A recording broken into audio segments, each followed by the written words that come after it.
আপনারা দেখেছেন জাতীয় নাগরিক পার্টির সম্মানিত বিপ্লবী মুখ্য সমন্বয়ক নাসিরউদ্দিন পাটোয়ারি কক্সবাজারে সত্য উন্মোচন করেছেন।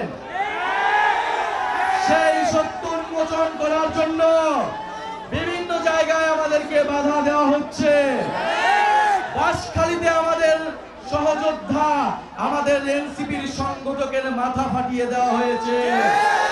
গণ অভ্যুত্থানের সময় আমরা বলেছিলাম বাধা দিলে বাঁধবে লড়াই, এই লড়াইয়ে জিততে হবে।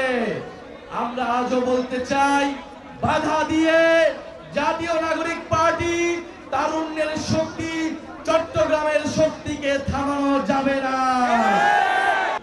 যারা অতীতে আমাদেরকে শোষণ করেছে তারা জানতো যে তারা দিন শেষে বাংলাদেশে থাকতে পারবে না। তারা হয়তো ভারতে পালিয়ে যাবে, অথবা আমেরিকা পালাবে, অথবা লন্ডনে পালাবে। সেজন্য তারা আগে থেকেই তাদের ব্যবস্থা করে নিয়েছিল। তারা তাদের সেকেন্ড হোম বানিয়েছে, তারা তাদের থার্ড হোম বানিয়েছে। কিন্তু আমরা যারা বাংলাদেশে থাকবো, আমাদেরকে বাংলাদেশকে নিয়েই ভাবতে হবে। প্রিয় চট্টগ্রামের তরুণ প্রজন্ম, আমাদের অতীত প্রজন্ম আমাদের জন্য কিছু রেখে যায় নাই।